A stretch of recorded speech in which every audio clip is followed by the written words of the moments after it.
Hello and welcome back to another month of the Chichester Chats. It's me, Phil. Lilith is here. Okay, Yes, and somewhat is here. And of course, Justin the Owl. Woohoo. And of course, you know who's here. Dan the Man. Dan the Man does whatever a Chichester can. It is Mr. D. Chichester. There we go. I want a little musical effect, and we have to put some like 80s synthesizer stuff on it. Yes, I love that. This whole thing is even more of a throwback, than most of these discussions. The cyber comics, when like cyber felt like it was like new media. The wave of the future. The cyber stuff, Yeah. Oh, little did we know where technology would go. Right. Oh my God. I was going to say, you know what? I found this while I was looking for visuals for this. Did this have anything to do with it? They were giving away CyberComics with like your CD-ROM America Online. Oh. No, I don't think this was this. Oh. These weren't. I mean, this isn't the one I did. Amazing that his first CD-ROM CyberComics. So I mean, I think like. I don't think these were the CyberComics that were on America Online. I think this was like a CD-ROM digital comic. These are the ones you only got if you bought America Online and then brought it to your mailbox. Yeah, I'm not sure. I mean, the ones that we're going to talk about, now were the ones that specifically ran through America Online. This looks more like, it was, you got maybe a quote unquote digital comic, on a CD-ROM, a CD, a compact disc, read only memory, kids. And, a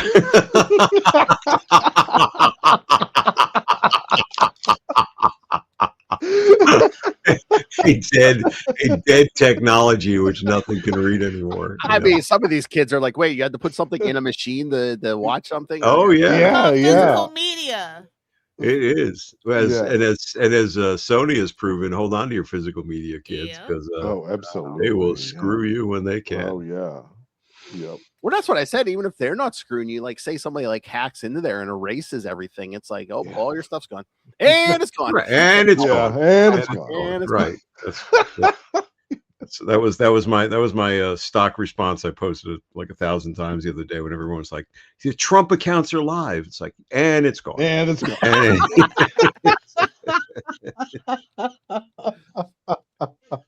Put your money in there, parents. That's a good place. Yeah.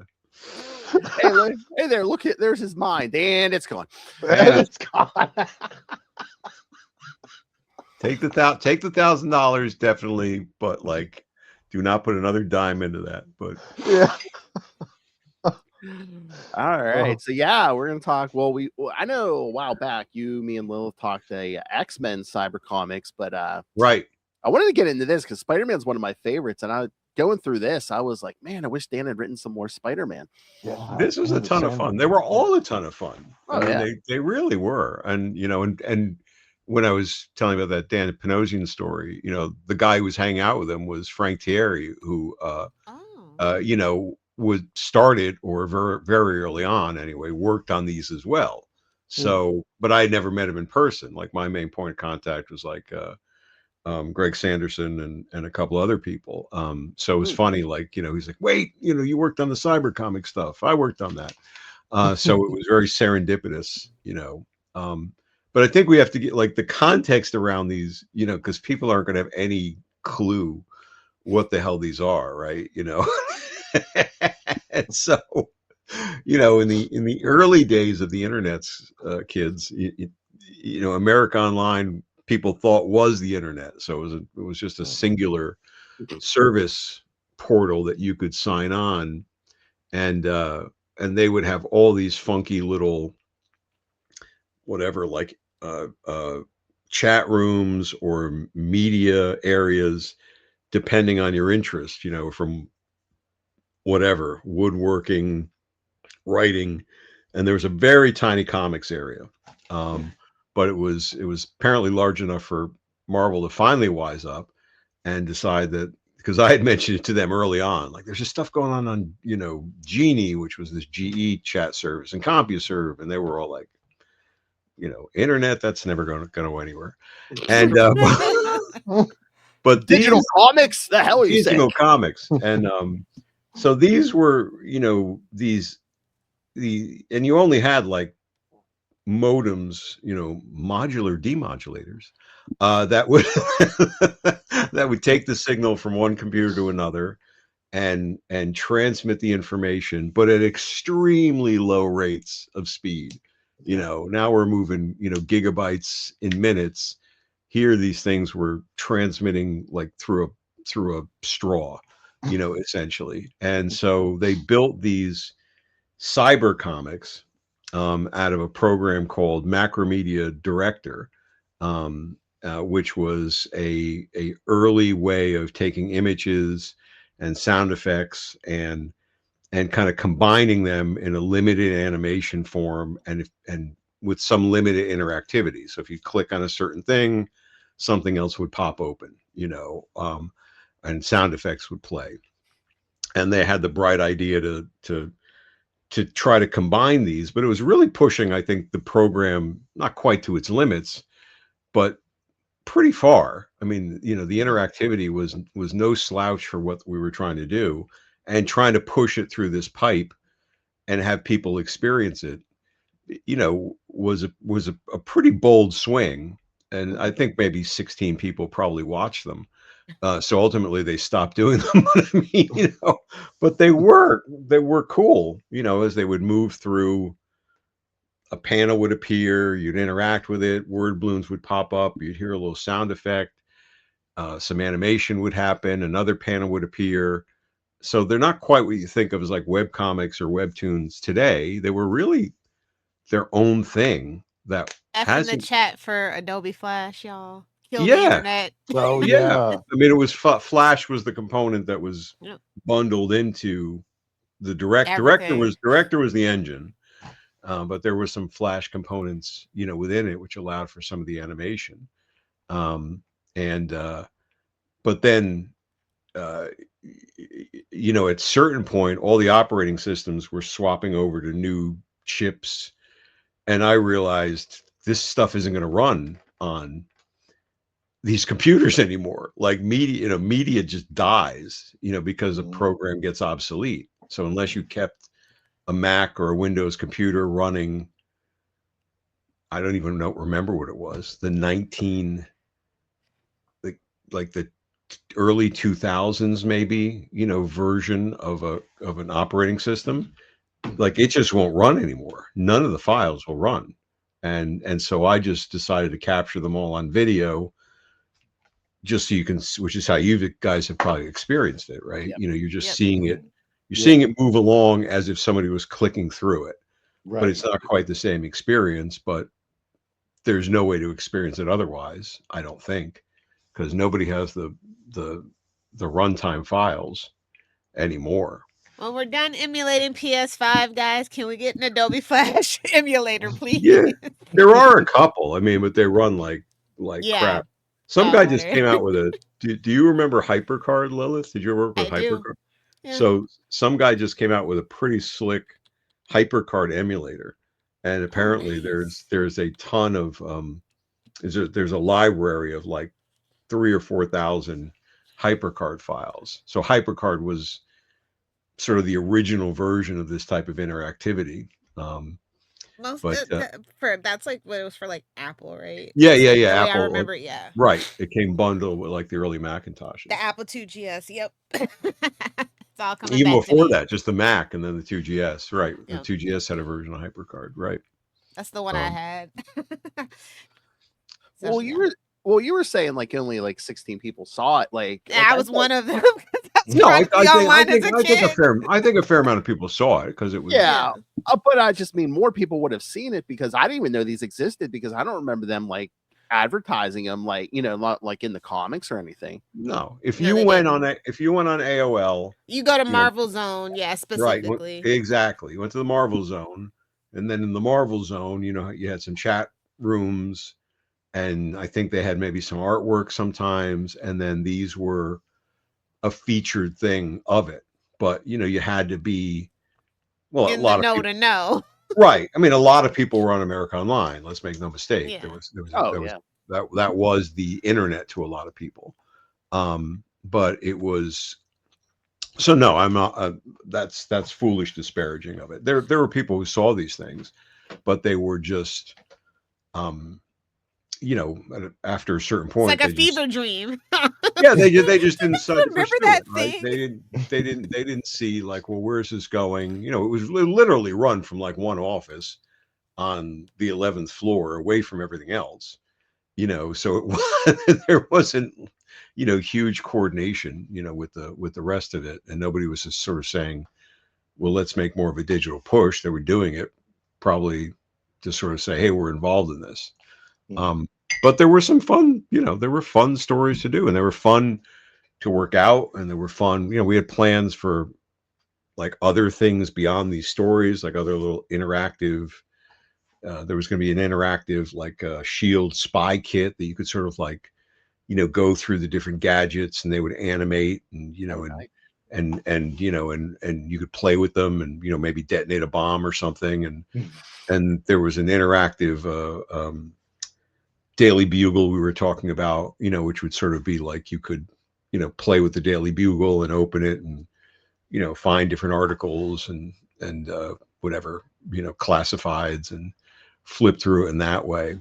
So we were talking about other like cyber gadgets that related to the Marvel universe beyond, beyond these stories. Yeah, I mean, I love Spider-Man. This was a nice, like, little classic story, a battle with Sandman at the beach, and what Also, Jameson. Flash Thompson in a banana hammock. Something relatable content for me. Betty Brand in a bikini. Lilith, that damn Betty Brand again. I mean, we have this theory that Betty Brant was like the villain all along. Like, she's been manipulating Peter and everything else since like day one.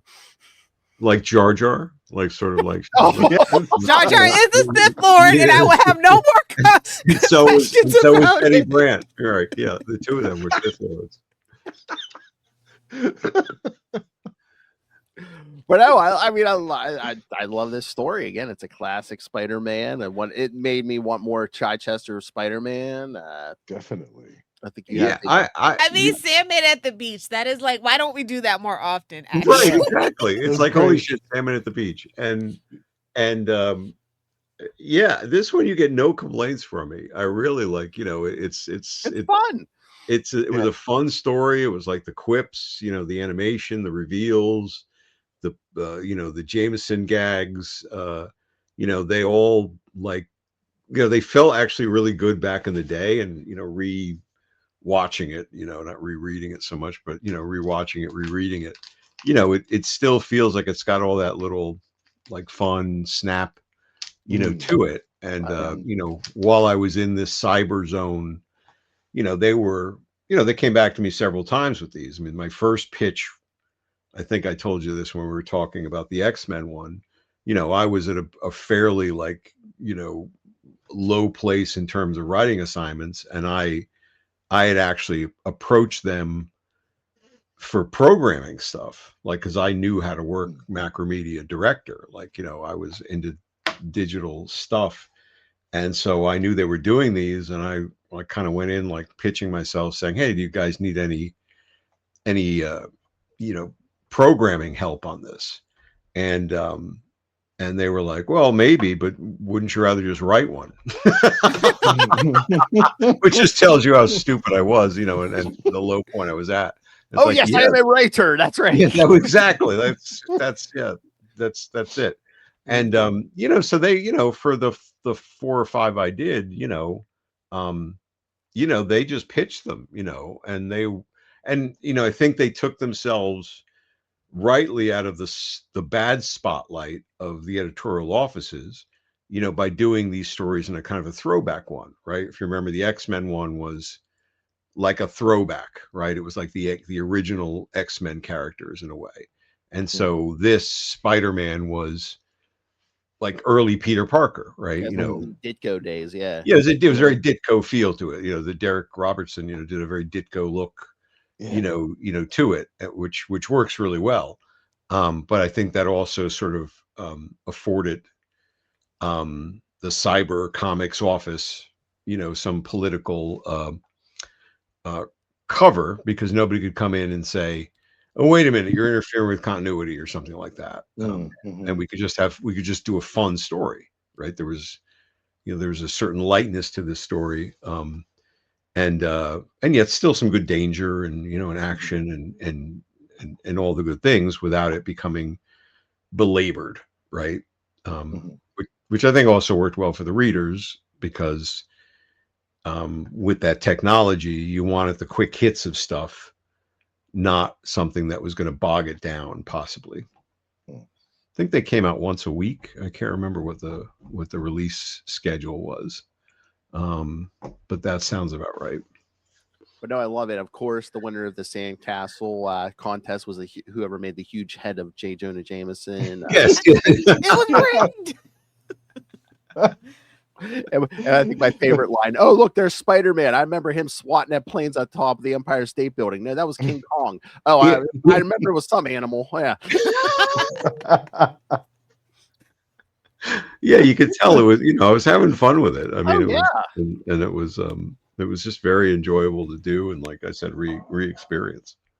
I love the little nod too to the ad. I was trying to remember the name of the company where they had the ad of the guy on the beach who was kicking sand into the other guy's face, and then the other guy who was really scrawny, he went and lifted weights, and then he went back to the beach later on in the ad and kicked the other guy's ass. I can't remember what the name of that, with the Atlas or something like that, some weightlifting ad back in the day, but I love that. It was like the old I think it was like the Charles Atlas, like that. Ads, and those would always run in the comics, too. That would always be the thing. So it was fun to work that in. Yeah.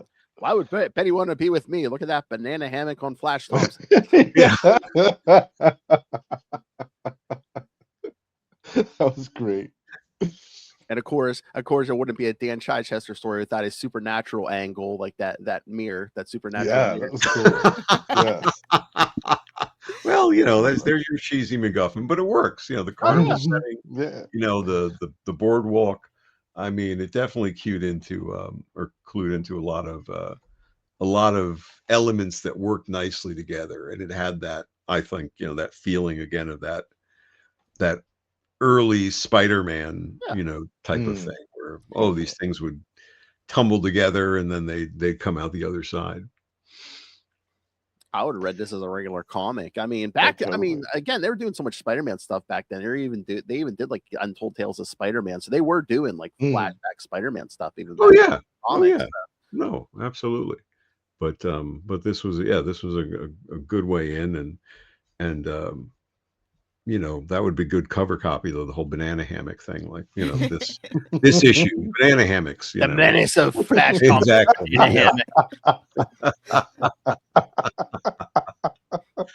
Welcome to Coney Island, banana hammock. Hope you survive the audition. Now that would be a good name for a villain, Yes, totally. He's European, obviously. Exactly. That oily villain. Right. Throwing an extra apostrophe, so it looks French or something. It's like But yeah, like I said, I love it. I love Spider-Man. This is such a if someone's just be like, you know what, I've never read a Spider-Man, give me, just like the bare bones, I'd be like, watch this. It's great. It's great. It's classic Spider-Man. Thank you. Yeah. Classic supporting cast. You got the classic Rogue and Sandman. Yeah, it was nice to see him as a villain again, because back then, like, he wasn't. I don't think they had switched him back to the side of villainy back then in the late 90s. No. Who's that, Justin? Who are you saying? The Sandman. Oh, Sandman. Right. I think he was still running with Silver Sable in that. I was gonna say he was still a hero in that damn Silver Sable series. Yeah, probably. Yeah. So damn Greg, right? I've read. I think at this point in my life, I've read more comics with Sandman as a hero than I have as him with a villain. So that was great to see that. Oh, that's funny. That's funny. To his old yeah, it was until the 99 reboot when John Byrne came in. They just put him under one of those old school hair hair hair hair Right, dryer. I'm like, you're a right. villain again. Yeah, Yes. Yeah.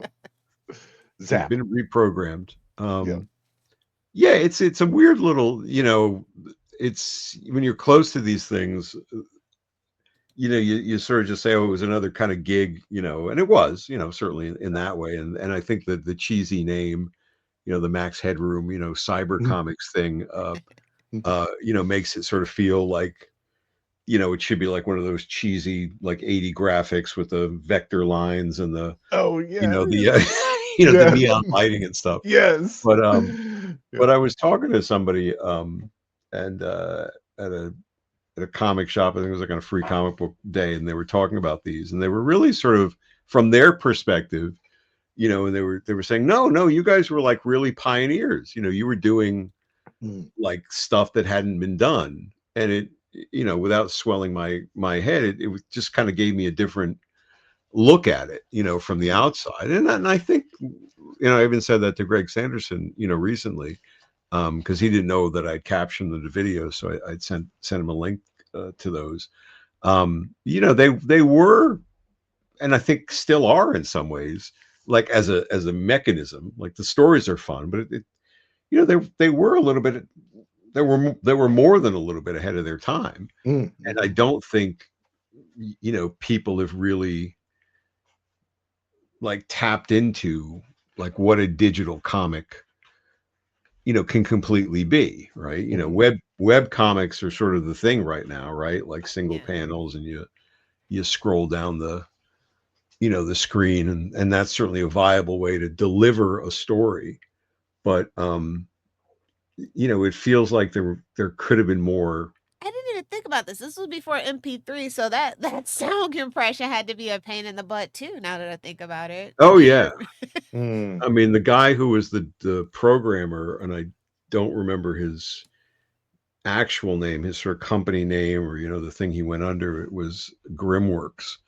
And Oh yeah, Gary Schaefer. Yeah. Gary Schaefer, right? Thank you. And he was really talented. I mean, and I think he's still in business. I'm going to say he is really talented. Because you had to get those mostly in sync. You had to push those down. You had to compress all those elements. You weren't just like going willy nilly and say, 20 gigs, who cares? Or 20. Here's a 30 meg file. Whatever. I mean, these things had to fit under. Geez, I want to say like 1 or 2 megabytes, which is insane. When you think about it. And so I mean, I know he was in there like having to compress the artwork, deliver it, in certain ways, probably swap out like when's the sound in the queue to be served up, and then dump it, from the whole thing. And so the fact, there's as much going on as there is people don't understand how like back in the day, how like time consuming and tedious. You couldn't just vibe code your way through this back in the day. No, that's the whole thing, right? Or you, like I said, you sort of shrug your shoulders. Oh, my video's like 30 megs or whatever, and I'm just uploading it somewhere, and some cloud server's hosting it. It was a tedious thing, especially to get something like this that moved semi in sync along the way and delivered the parcels of the story and transition from one section to the next. And then it was figuring out also the moments, because like writing it was different, because it wasn't just saying panel 1, 2, 3. It was sort of, God, I wish I had these scripts. This would be like a really great time capsule to see. But I know, I was writing whatever, that panel erases and Spider-Man gets bigger, and, that takes over this section. So I was trying to give, visual indications of how one thing would supplant the next and so forth, which I loved. I was having a ball with that. Yeah, because it looked like you couldn't do more than like 3 panels before you had to like erase the screen and go to the next. It was more that wasn't that wasn't like a limitation of that was a limitation of the screen size, Mm. you know, because the screen size was, you know, your typical computer was, geez, Lilith, help me out here. You know, PTR screens were what was it? It was like, I think the biggest we had at the time was like 22 inches. Most common was Wow. like 15 inches. So I right, don't know what that ratio would be. but it was much smaller, Much right? You smaller, know, yeah. like, you know, and you know, you were if you've ever like seen like an old, Yeah, the fatbacks, as we like to yeah, call like them. like an iMac thing, yeah, like it was. So you had to kind of keep the images, Yeah.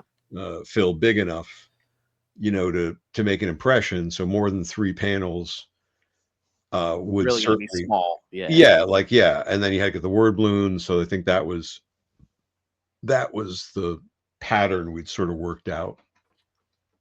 Meanwhile, I watched this on a 75-inch screen. Exactly.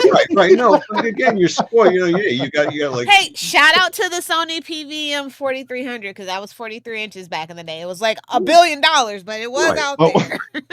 But most people had, you know, With the little 15-inch yeah, CTR. you know, tiny screen. You know, your resolution was It's enough to very run limited. Doom on. It was fine. Yeah, it was a cathode ray tube. You know, so it was, you know, shitty like in that way.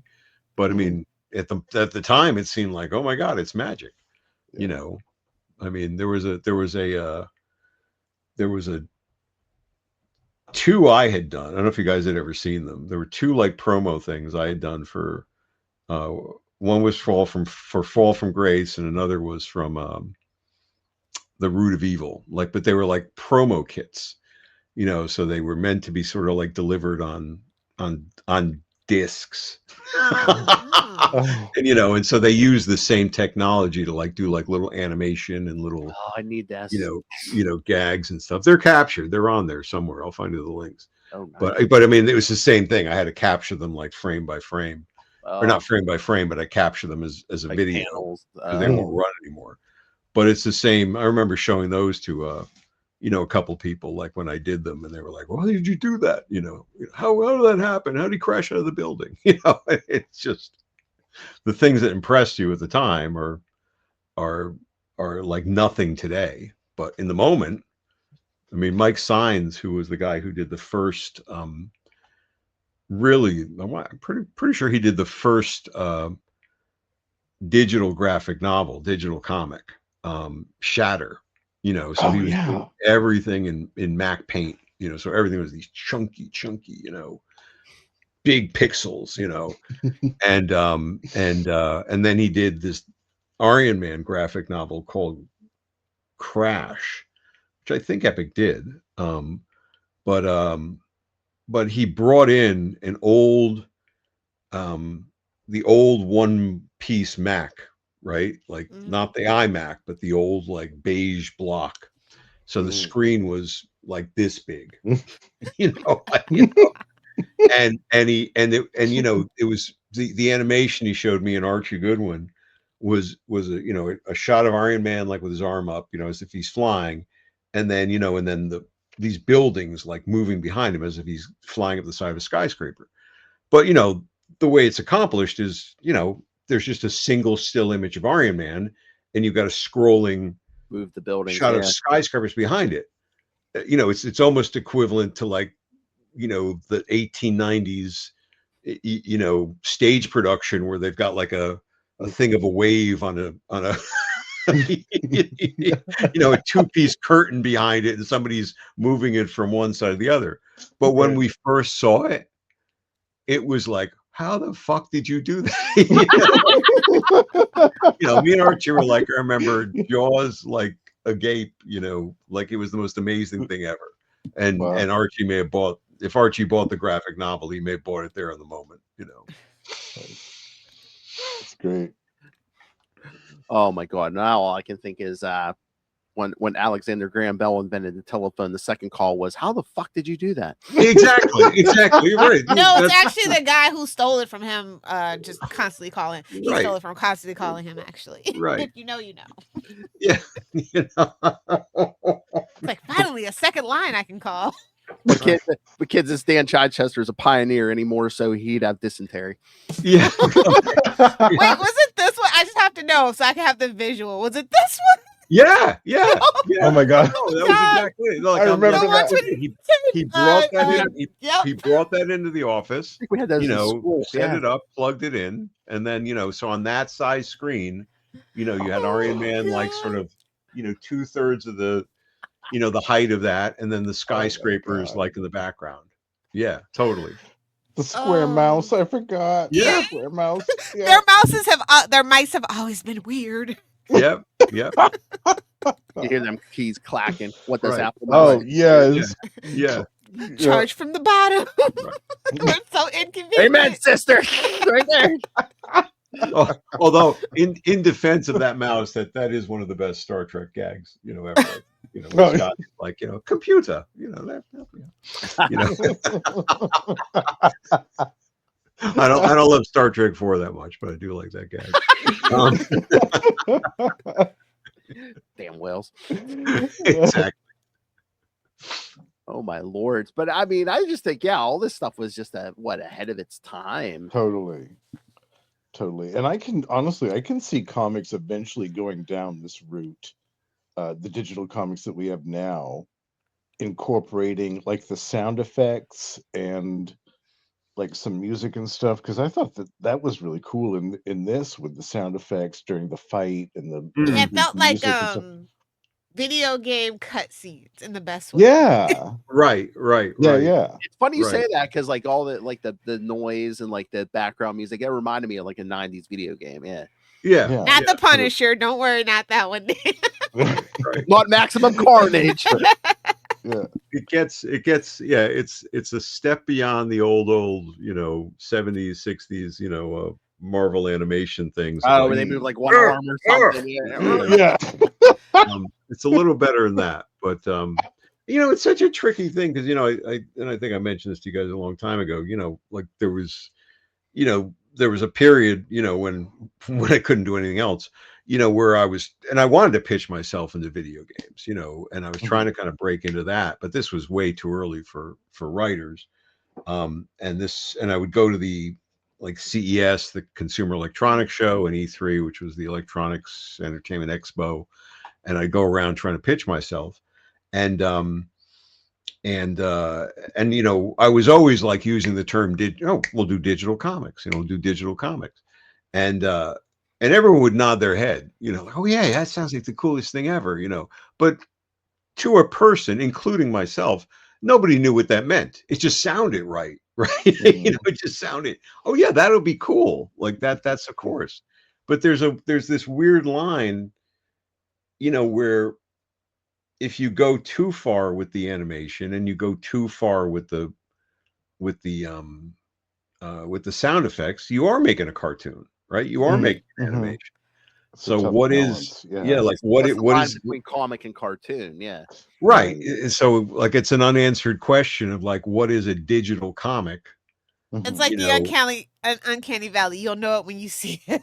Yeah, kind of. Like, is there something like that? Like, again, like the webtoons format is really interesting. Like taking that and sort of like, all right, let's use the endless scrolling to sort of like, reveal things and tell stories that way. And the way that something like Hoopla or Comixology does their like zooming in and out of the panels, a way to represent. But is there a hybridization of interactivity and bring back CD-ROM disc drives? I don't know. There was a guy who did a couple really cool ones. And I'm blanking on his name, but he had done a couple of really interesting ones, like maybe 10 years ago. And they had a much slicker, version of like, you'd click on this and something else would reveal that, and then it would go into that. So you were still sort of interacting with the story to an extent, as opposed to it's just taking itself over. But it's a lot of work, right? It's a lot of work of cutting the things out and creating the backgrounds and the elements, and is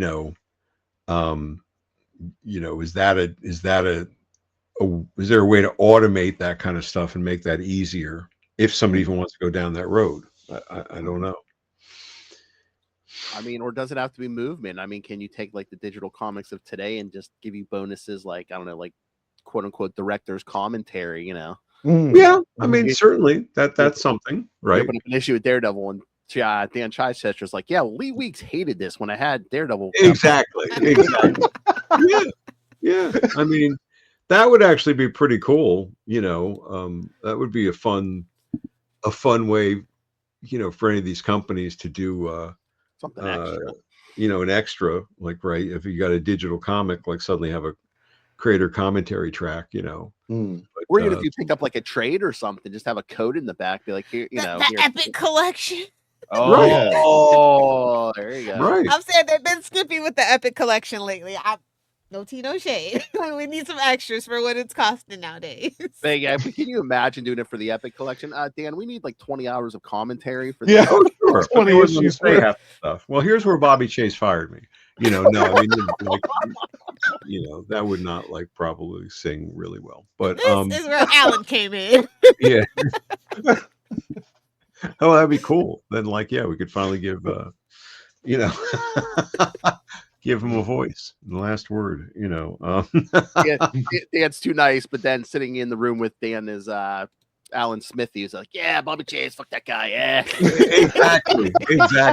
We'll put it all on Alan. Would you like a puppet? I can ship you a puppet. We'll just create like another like sort of like slightly out of focus, backlit, shadowy like avatar. With a cigarette, I have cigarette smoking Little like cigarette this. smoke coming out. Exactly. A Yeah. bagel with scotch glass Right. on the table. You don't have to see his lips moving. He's just sort of shifting back and forth a little bit, Oh, like God. do some kind of thing. I think we just created the comic industry's version of ventriloquist and Scarface here. Right.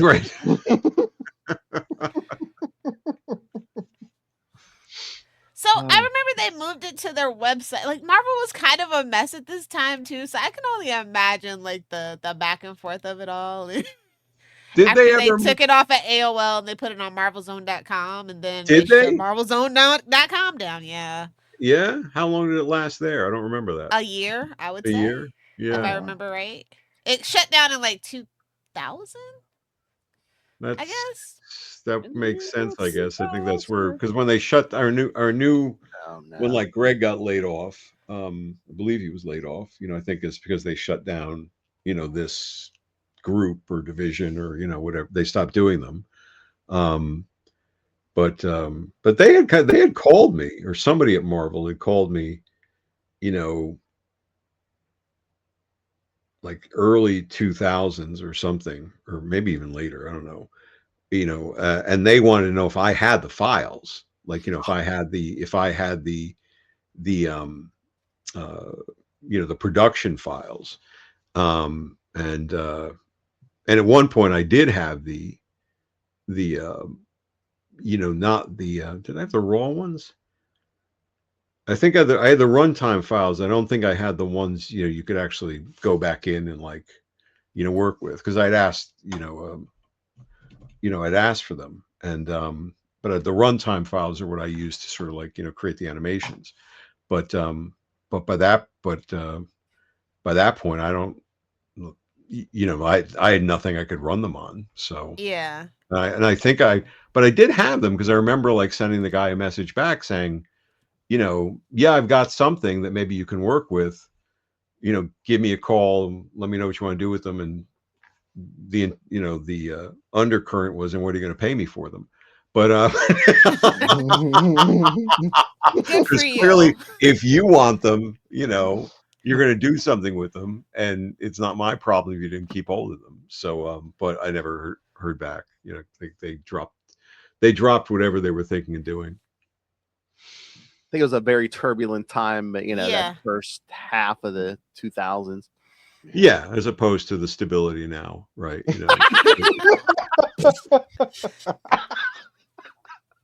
Well, they're committed to the stability of constant stupid decisions. Yes, they're consistent there. Yeah. It's like, just listen to your damn fans, please. We beg of thee. We want you to take our money. Right. But things like this, I think, could be, there are alternative ways of telling the story, right? Oh, yeah. And, alternative ways of playing with comics, stuff that could, but maybe they're just seeing like that web, because both companies are doing, both the big companies, are doing some form of webtoons. So maybe they see that as enough of a, like, that's toe in the water enough. Like, there's no reason to think about anything else like Nobody this. wants to be innovative anymore. Nobody wants to be on the bleeding edge anymore. That's the Yeah, problem. and that's always been the problem with any. Well, I was going to say the companies don't want to take the digital risk, stuff. right? No risk, yeah. Not these days. Back in my day, see. Right. And but that's not just comics, that's anybody, right? Yeah, There's that's every the number corporate. of companies I've worked with, in marketing over the years, who it's like, we're the leader in X. And it's like, well, then lead, Yeah, they don't wait for someone else to do it. Exactly. Like, Right. yeah. Yeah. Well, tell who else has done it? Well, nobody, because you're the leader. So do you want to, but that doesn't usually go over well, I've discovered. All right, time for a big manifest, Lilith. We got to manifest this. Dan, you said something about like video games and stuff. Daredevil's hot right now. Okay, Sony, whoever, get Dan in there to write a Daredevil game for Yes. PS5. Yeah. Black Armor, the video game. Yes. Oh, Black Armor. Yes. Okay, Black the Armor, next- the video game. The next best moon for manifesting is going to be the Sturgeon Moon on August 28th. If anybody's into the woo-woo. Just gonna put that out there for you. Okay. Well, there's July 28th. August 28th. That's the August Sturgeon Moon. 28th. We got the Buck Moon on the 29th of July, but Okay. But the big one's the August 28th one. Yep. All right. So we got there's a lot of things to stack up for that time. So we'll put out some good energy for those. That's the other thing we should ask you about. They did put out a still for I guess Daredevil Born Again season 3. Is that the Black Armor suit or a version of the Black Armor suit or no? He's Looks like not at liberty to say, Phil. There's a little too much red on there. I don't know. I commented on that, I think, and there was actually not Deadline, maybe it was Deadline. Somebody did an article, about like the production still, and they actually name checked me and Scott in it, which was nice. They said, but honestly, I looked at that and I didn't see it at all. I mean, it sort of had the logo wasn't placed differently. Yeah. It was missing, even like a sheen of the shoulder stuff. I mean, it just looked like it just looked like a black suit, and they just like kind of painted up the middle of the suit with the red. Yeah. So I mean, I'll look for the tiny little name credit. You gotta remember lighting and stuff, and then I don't feel that was. I mean, nice that I got the name check and Scott got the name check, but it was, to me, and I'll grasp at any straw possible, but that one,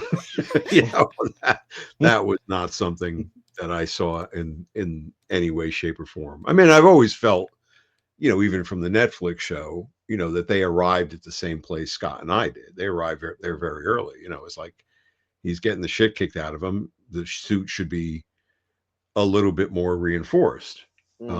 So, but that's just sort of independent avenues of thought. I would say, if there's ever a situation he continues to get into where it's like he's really getting the shit kicked out of him, and they want to drag a more specific reinforced suit that has that sort of capabilities, they've certainly got a model for it. But but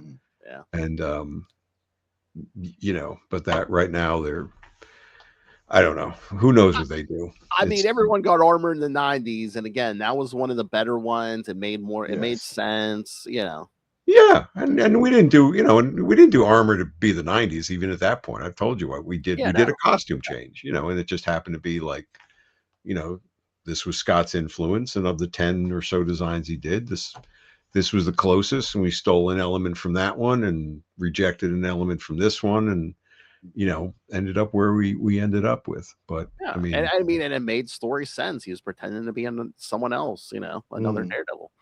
Right. Well, by the end, as it kind of got to it. But do you have to get permission for a costume change? Because they have to want to make the toys and stuff, obviously, right? or At you that just let them know point, you're making a change? no, I mean we didn't. We just said we were changing it. You know, This is we pre-Disney, Lilith. there was no that was that was when the Office and the kind I of mean, the because Marvel creators. was so heavily involved with like the Hasbro toy lines and stuff. Like, if there was a show that had like a action figure, Marvel's animation company was on it. So I think that Oh, they would kind of follow that suit too at the time. That's all. That was kind of yeah, my train of I see thought. what you're saying. I mean, I think if there had been a uh maybe if there had been something like that going on, we might have had more to deal with, but because we were just basically the comic, and it was like any of the story decisions, it was, do we think it's right? Do me and or were me and Scott excited? Was Ralph excited? We did have to win over Tom to some extent. And but once that was done, then it was kind of like, yeah, all right, just go do what you guys want to do. And we were getting um a lot of the shortchanging of stuff because Frank and Miller and Yeah. John Romita Jr. were coming out with Man Without Fear at the same exact time. So Oh, all the yeah. attention was on that. And it was like that was the real Daredevil story that was coming out. And these guys are doing something over here. And like there's one review out there which I love, which is just basically these guys threw everything at this story, and some of it works and some of it doesn't, but props to them for just going up against the Miller Romita machine and doing whatever it took to kind of stay relevant, which was what we were doing. But no, there was no different. The whole approach to things was very enjoyable when you figure you had the ability just to kind of go run with the story, right? Same with this though. Same with the Spider-Man story. It's I'm pretty sure like Greg said, hey, we want to do a Spider-Man story now, and I had to pitch the story, but pitch the story, and he's like, cool, run with it. There wasn't a lot of like back and forth and checking in with the Spider office, even probably beyond sending them the script, and they probably never paid any attention to it because Oh, it it's a was cyber comic. so out of continuity, right? Yeah, it's a classic story. It wasn't have anything to do. Luckily, you didn't have to do anything with continuity. Because when was that? That might have been during the Clone Saga. You might have Yeah. gone Yeah, I was Oh, gonna say it yeah. ran between 96 and 98, Right, right? So yeah. right. And that was probably another reason, like for the decision to keep all these things out of continuity. The Nick Fury one just sort of exists on its own and could have been anywhere. Which is sort of like just a good spy story. And then And then Blade, which is basically like kind of the like Blade the was the movie, right, yeah. tie-in, which was a lot of fun. And then the Cap Iron Man one, Invasion Force. yeah, I would say feels like it could be in continuity, but nobody bothered us on that one either. So, but these two, maybe the X-Men one and this one, maybe just felt like if we push it to the past, it gives us a little bit more buffer. I feel like that would have been the ones you got the most pushback on in the '90s. Spider-Man. I agree totally. I think if we had tried to say, oh, we want to play with like current continuity or we want this, I think we would have run into a lot of issues. All right. Any other questions for this man? No, just thank you for preserving it. Yeah. Thank you for so much of Yes. the insight on the fun. intricacies of it. Like, you just look at it and just like now, like in like 2026, you're just like, oh, it's so simple and cute. But back then it was like, oh my God, this is so amazing. So much. Yeah, work and into that's And the it's still thing. kind of amazing when you like actually know like the working parts behind it and the limited technology. Right. And I wish I had a different way to capture it when I could capture it. I might have been able to preserve a little bit more of the like the click aspects and the interactivity and stuff, but it was just a straight video dump, as I remember. Like, I could run it, clicking through it as I was going, and then capturing the video as I was going. You couldn't even like, or at least I couldn't, simulate like a little clicker, little mouse pointer, clicking on the place and having it radiate out or something that I would have probably been able to do, 10 years later. But yeah, I'll share the link in the show notes. So yeah, everyone, you can watch this for free. Yeah, YouTube. go check it out. It'll there's occasionally like people who find it. It's got more views than I think, but it's definitely still, they're kind of hidden away. Yeah. Not hidden. You just got to know to look for it. Yeah. Yeah, you got to know to look for it. So now people will. So there you go. Yeah. Have fun with it. Comment. Yes. Cool. All right. Any updates on any of these comics you're working on now? No, well, like Black Box just had me send all the scripts for the second Skull Warrior, or I think it's called Skullbound. They just had me send the scripts over to Rodney Buscemi, who's the artist on the first one. So I guess he's now the artist on the second one, which is great because he did a fabulous job. So even though the first one is not out, I guess Black Box wants to get moving on the second one, which is cool. So I just actually sent him those scripts, which go back to, I don't know, late February or something. So hopefully that gets moving, soon. And the prose story that I wrote for that Dan Brereton anthology is coming out July 21st, actually. Nice. So that would be a good next show, unless you have one planned or sometime in the future. And we can do that. And then Raleigh with GalaxyCon is end of this month, 23rd through the 26th, a 4-day show. So I'll be there. And I hear that's their big show. So they're of their shows, that's supposed to be the biggest. So they cool. It is. I yeah. can't wave everywhere. Yeah, it'd be swampy. So all right. So is that plan next time? We're gonna do your story from the anthology?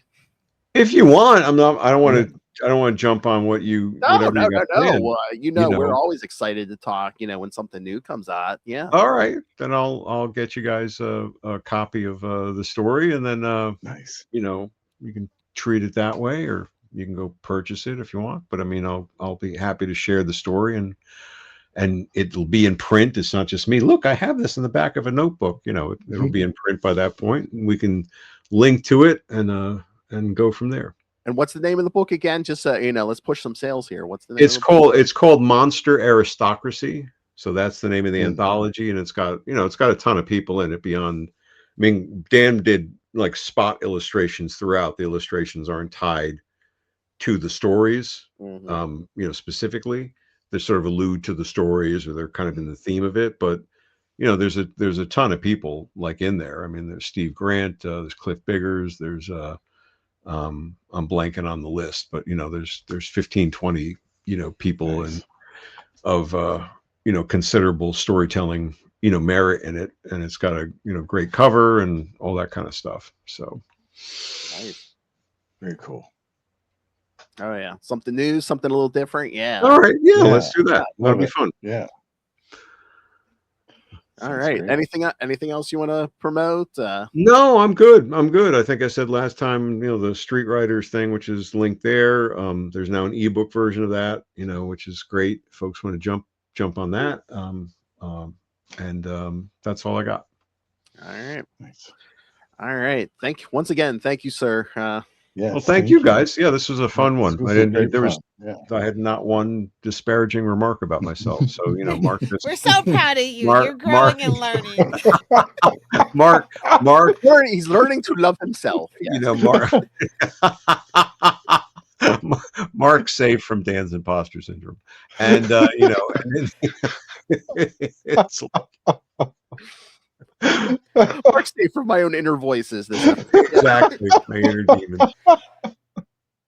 Well, guys, it's always a pleasure. I really appreciate this. Yes, you too. And, yes. Stay cool, and you too. we'll talk soon. Yes, thank you. Sounds good. Thanks, guys. Be well. Bye-bye. Oh, that was the man, the myth, the legend. That's right. Master of so many technologies over the years. That was fun. I love those CyberComics. Those are great. I mean, he's going to send us a copy of that story. I think I'm going to buy that book. I already pre-ordered. Yeah, that sounds. It's going to be delivered. Unfortunately, it's going to be delivered to my Kindle, but it's okay. Oh, okay. Well, yeah, I want to get it immediately. So Oh yes, Miss. How dare I have to wait through ads or exactly wait for delivery? My time is precious, baby. I'm inventing revolutionary technology. My time is precious. The poor young men of Florida having to make love to Lilith Hellfire while she's gone. Yeah, there's a little wrap timer. It up.